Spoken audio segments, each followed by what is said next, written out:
welcome to our special Shop Talk episode of FP Next, powered by John Deere. I'm one of your co-hosts for this farmer and rancher-driven podcast, Sarah McNaughton, and I'm here with Kurt Arns.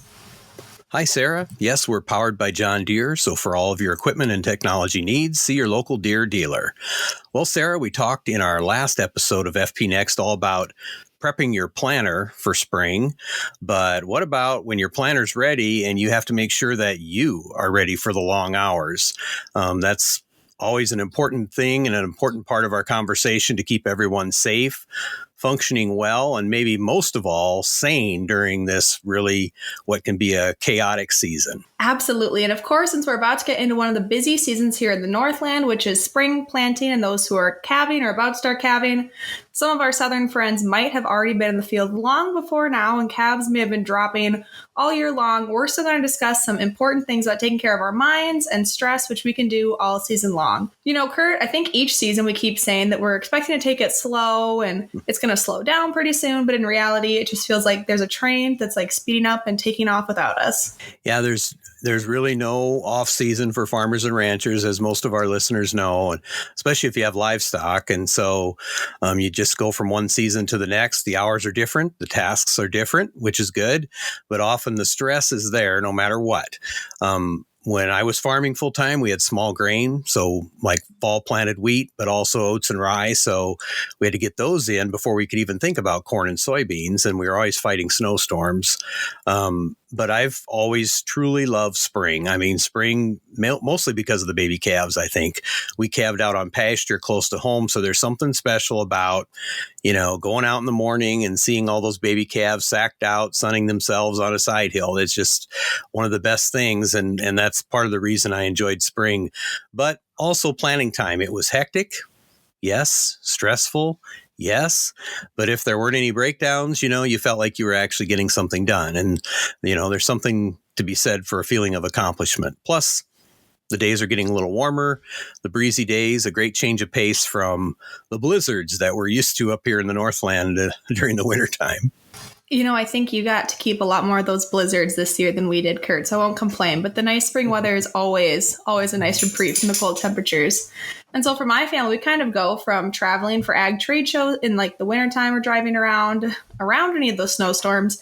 And into the spring, we're getting our gardens planted, our lawns taken care of, our barns cleaned out, horses legged up for the year. And then we get into rodeo season, which stretches into fall, where we're always outside, always roping.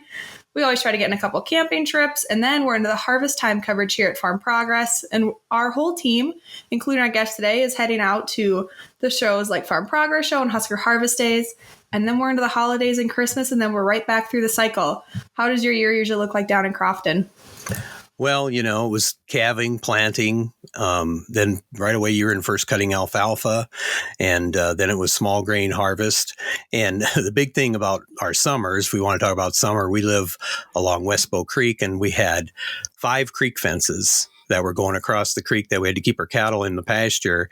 And, usually 2 or 3, sometimes more times per summer, those fences would wash out, and you had to spend a day or 2 sometimes fixing creek fences, which was always kind of a hot, humid task. And then we used to walk our soybean fields with corn knives, chopping the weeds out by hand. And we had about 300 acres of soybeans in the summertime before those herbicides, options were there for beans. So that was a big part of your summer too. So today it's a lot different for me because I attend a lot of summer field days, just like you do, get ready for the farm shows, and, lots of stuff with the farm around here with our cattle yet.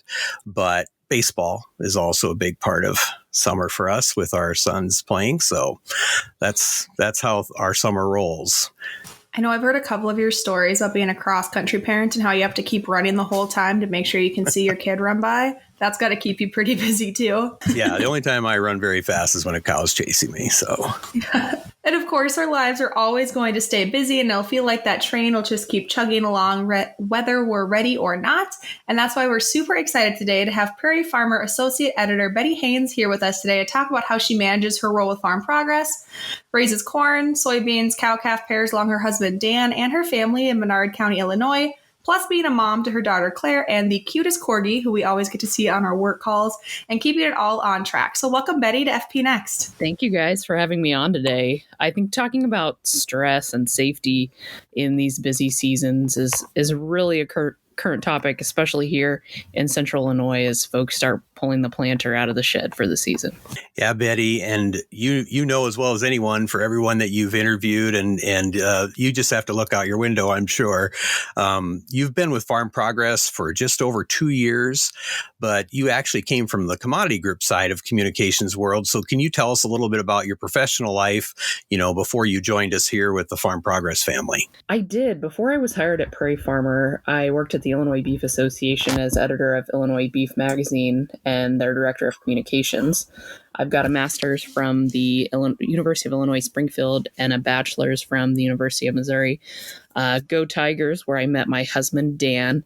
And today we feed cattle and raise cattle and also farm corn and soybeans along with my family here in Central Illinois. And just a few years ago, my daughter Claire was born. And so it's been a really great experience to bring the next generation back to the farm. And so I also have to bring up the Prairie Farmer Farm Dog of the Year contest. And so I was so excited when you asked me to help judge that contest in a Teams chat. There are always so many fantastic dogs that play an important role on the farm included in that contest. And now Kurt and I, like most people, love our dogs, even if they are sometimes less than helpful when it comes to actually working cattle like my healers are. They'd really rather scrounge around the pens for something to chew on instead. But tell us a little bit about this contest and maybe even a little bit about the winning dog if there's already one been selected. Yeah, so several years ago now, we did some research showing how much readers love to see stories and photos of dogs. So the Favorite Farm Dog contest was born, and this will actually be the 24th year of the contest, which is pretty amazing. And so readers submit photos and stories of their farm dog, and each submission is judged through a combination of online reader votes and editorial staff ranking. Things like farm utility, photo, and the submission narrative. So voting is officially closed and the winners have been selected, but the winner will be announced in our May digital issue of Prairie Farmer, which has been officially coined the Farm Dog issue. And admittedly, we're keeping it under wraps until then. The secret is safe, right? The secret is safe. But it would be tough to judge between farm dogs because, everyone is usually in love with their farm dog, especially if they're, nominating them for that kind of an award. My dad, I think he loved our farm dogs more than he loved most people that he knew. I mean, he had the farm dogs shaking hands, and if you knelt down, they put their paws up on your shoulders and hug you, so he just loved the dogs. And I always thought a good dog working cattle's worth about 3 people, a lot of times, and sometimes even more if they're really good. So this contest is just very cool. I'm sure it was a lot of fun reading through some of the entries, right? Oh, yeah, it's really fun. And the last 2 years, I actually haven't voted because last year, my brother entered his farm dog, who I thought had a really good chance. And then this year, one of my best friends and also one of my cousins both entered dogs. So it's like, there are so many fantastic submissions that any number of dogs could have easily won. But last year's winner was actually a miniature dachshund, Coda from Alexis, Illinois, who would ride along in the tractor and combine. And it was really cute, fun story. So I'm not sure a miniature dachshund had ever won the contest, but it was really fun for me to get to cover that and to take photos of that. So we'll see what the next issue holds for sure. I know it was really hard to judge. I think most of the dogs ended up with near perfect scores because they were I'm such a dog person. I love them all. I was like, oh, they're all so good and they're all so cute. So that'll be exciting. We'll have to check those out. And since you mentioned those digital editions, each of the Farm Progress brands actually will have their own May digital edition. I know for Dakota, we're talking all about beefing up profitability.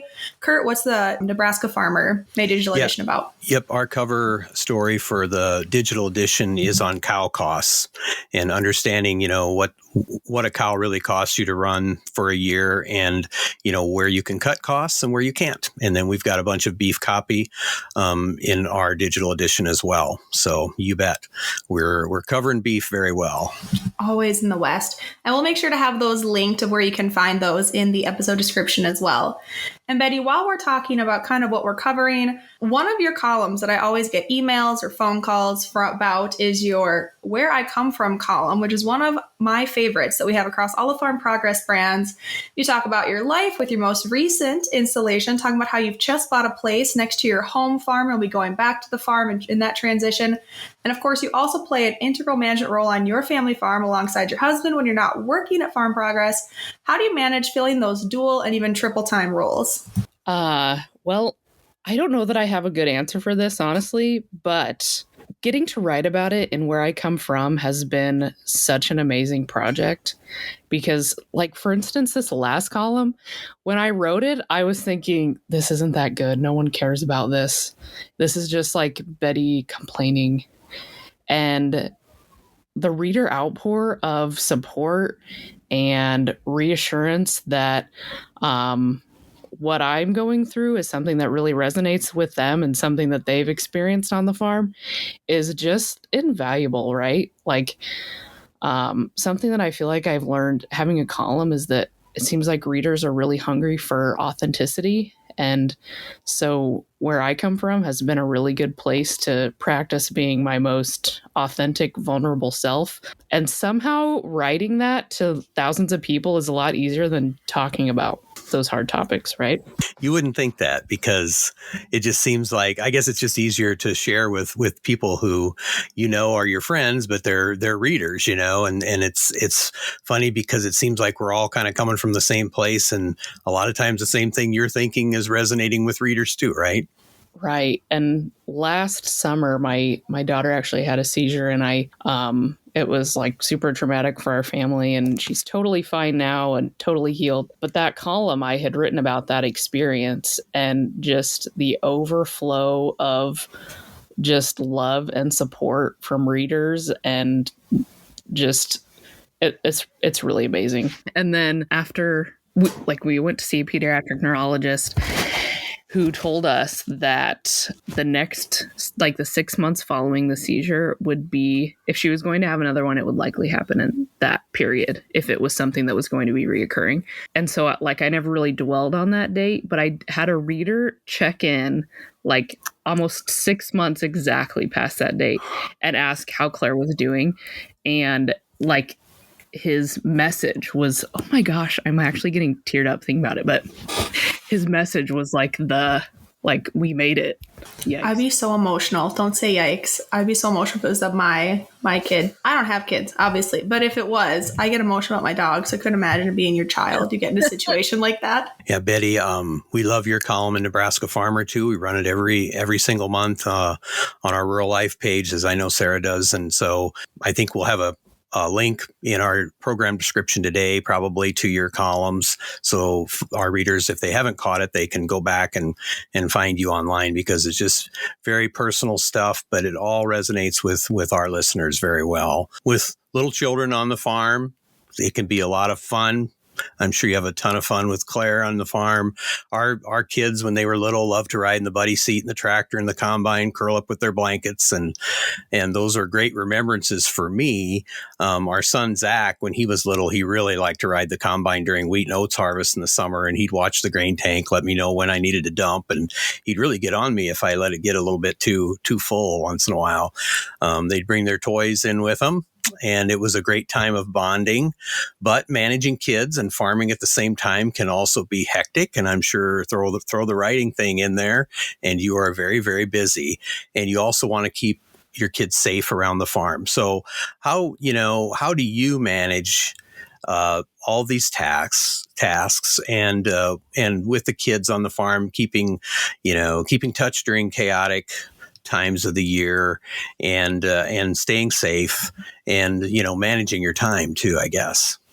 Yeah, great question. And I'm really continually learning this answer because I do have a lot on my plate, but honestly, I feel like we all do, right? Like everyone in the industry, whether your role is from the office or from the field or from the home, especially in planting and harvest, it gets pretty chaotic. So I've learned to really give myself grace when I feel like I fall short and when I can't do it all. And also to be really intentional about setting boundaries between family time and work time is always really important. But just like you said, Kurt, something that's really fun about the farm is that things like dates and family time often look really different. And to embrace that instead of fight it can be really beautiful. So instead of going out to a fancy restaurant, maybe you're riding in the cab of the truck together, checking cabs, or eating a cheeseburger from the tractor cab. So that's been another way that still remaining close as a family. Kurt, did we talk about the tractor cab dates during our marriage on the farm episode, or did we miss that? Did we talk about it?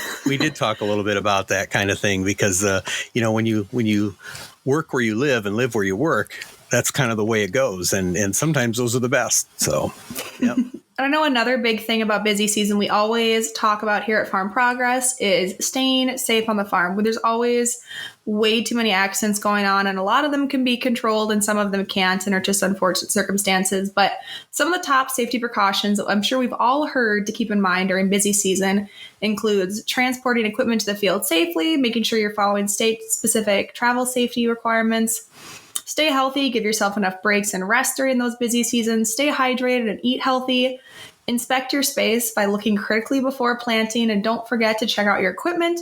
Of course, our last episode is all about planter prep, so give that a listen. And if you do have your children helping on the farm, maybe a little bit older than Claire's age, make sure to match age-appropriate tasks with your kids' abilities. And Betty, no matter how many times you might hear these things, how easy is it to actually implement them during the year? Oh, it's not easy. Every time, I write about mental health so much and I write about safety so much on the farm, and it's still like I can just feel the eye rolls from my own family sometimes, right? When I'm saying just slow down or take that extra step. So I know that it's challenging. However, I, as well as you guys, have had the chance to interview some people who have had some really traumatic things happen to their family, right? Farm safety is something that hits really close to home for me and so many other readers. A few years ago, one of our farmer neighbors here in Menard County actually died in a grain bin accident. Brian Sartorius was his name, and he had a beautiful family, 2 young kids, and that was a really big wake-up call, I would say, for our community, that how quickly things can happen and how dangerous this life is, and really not to ever let our guard down and be thankful for every minute we have here on the farm. And also, when I was in 2nd grade, my dad was burnt really bad with anhydrous, and if it weren't for our hired man who knew the steps of what to happen to flush out the eyes and took him to the hospital, I don't think any of us really like to think how that could have played out. So it's just really important to always be on your guard and to implement some of these safety measures around the farm. I've gotten to know Dr. Josie Rudolphi at the University of Illinois. She's the Ag Safety and Health Professor. And for a story I did last year where he had lost an arm and a leg in a farm accident. So it was a whole farm safety piece. And one of the things that I learned was how hazardous the ag environment really is, and that the fatal injury rate in ag is 7 times higher than the all worker, all industry rate. 7 times higher. And there are a few different reasons for that. Some of her recommendations, and these were actually for harvest, but I'd say they also really apply for planting, is to make a plan to check on all farm workers multiple times during the day, especially in isolated areas. Keep all cell phones fully charged. Keep first aid kits and fire extinguishers and equipment. Keep phone numbers, and for all farm workers and emergency personnel, keep accurate addresses for all farms and fields, which we're all so guilty of being like the Hazel 80. Well, what does that mean to you know what I mean? Mm-hmm. And then most importantly, to ensure that all parties are well rested and take breaks as needed. So again, if my family's listening to me, they're kind of like, okay, Betty, we get it. But this was the main advice from this family who had suffered the tragedy, that taking a few extra minutes to be safe isn't going to ruin your planting season or your harvest season, but it could ruin your life if you don't, right? It could be the end of your world if you don't take those extra steps. Yeah, Betty, I was working on a story for the future here for Nebraska Farmer, and just interviewed a farmer who was up on top of a 40-foot grain bin, taking a grain sample right after harvest. And in a split second, he slipped, fell 40 feet to the ground. And, the access door of the bin was sticking. And that's how it happened, just in a split second. And he lived, but he shouldn't have. He's almost a living miracle. And so we're going to tell his story down the road here because it's very compelling. And his big advice, I'm giving away the punchline to the story, but is slow down. Just take your time. And it's so dang hard. We all know this. Anybody who's farmed, you just, you get in the zone and where you want to get things done and you see things are always pressing. There's always a rainstorm. There's always a snowstorm. There's always something, else that needs to be done. So, but that slowing down that's really good advice. And it's so darn hard to do for all of us. And we know that. The other thing that you mentioned just now was eating right. And I think we've all done interviews on, eating right during these really hectic seasons. I know we did one on harvest time, and planning's the same deal. A lot of times it's grab and go or whatever's hot at the convenience store or, out of the fridge, whatever's easy. I mean, how do your family, how do you guys handle meals during, the really chaotic times? Well, as with most things on the farm, it's kind of all hands on deck, but, I think planting and harvest meals can actually be really fun. And sometimes it is.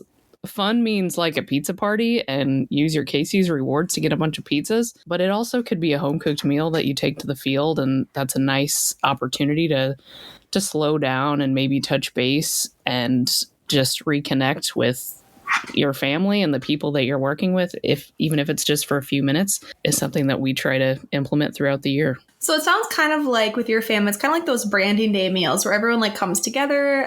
Maybe you get to have kind of like that potluck party in the field or a pizza party in the field.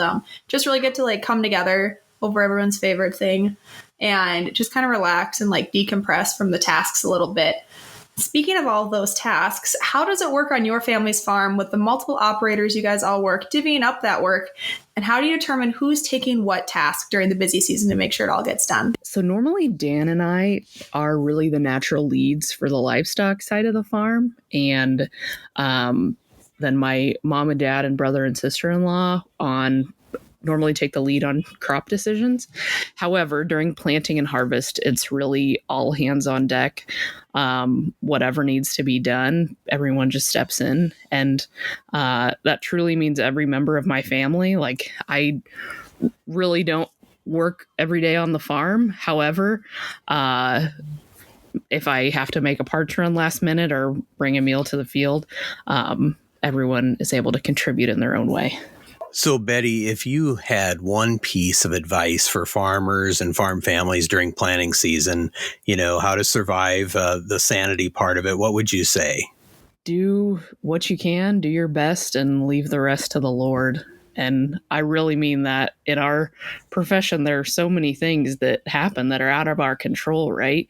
And you'll just drive yourself absolutely nuts trying to micromanage things like the weather or the growing season or natural disasters, right? Just pray and leave it to the Creator. It's such a good outlook to always know it'll be good. I said something. I was talking to somebody on the Farm Progress team today, and I said, you just got to let her buck. And she said she had never heard that before. And so that kind of started the whole conversation of just things are going to be what they're going to be. You just kind of have to do your best and go with it, and it'll be what it is. And so I know here at FP Next and Farm Progress, we always want to encourage safety above all else to our listeners and to our readers. We've discussed a lot of safety things already, but just a couple more to touch on is please use proper PPE when handling chemicals, work during safe lighting hours, especially during those dusk and dawn hours. Stay extra cautious in those early mornings and late evenings. Take care of your body. Keep a first aid kit on hand with nothing expired, everything up to date. Have a safety plan in place and communicate it and stick with it. Yep. And make sure, you spring into safety this season with, whether you're working cattle. A lot of times we forget about those potential livestock injuries and some of the dangers we work for those of us who work around livestock. Be safe when you're driving your ATV, working in the tractor. And, if an accident or an injury happens, remember the 3 C's. Check what happened. Are there any dangers still happening? Call for emergency services or help as soon as possible, and care for the injured person until EMS arrives to help.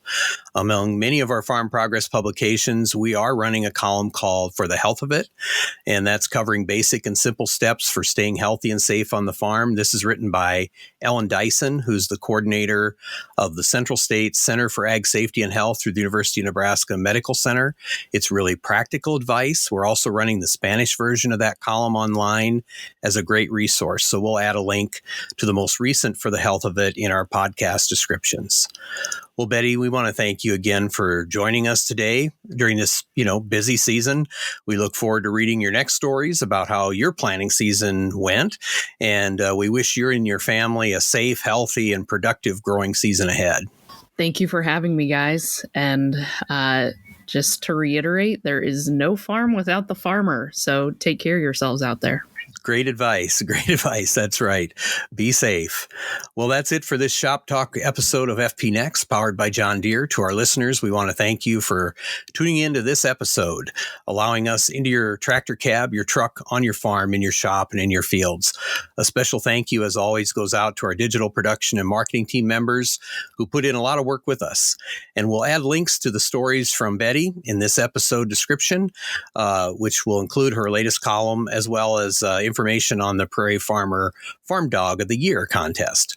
Look for those story links in our descriptions. And if you want to be sure not to miss any top stories, sign up for our Farm Progress text blasts, which bring the hot stories right to your inbox.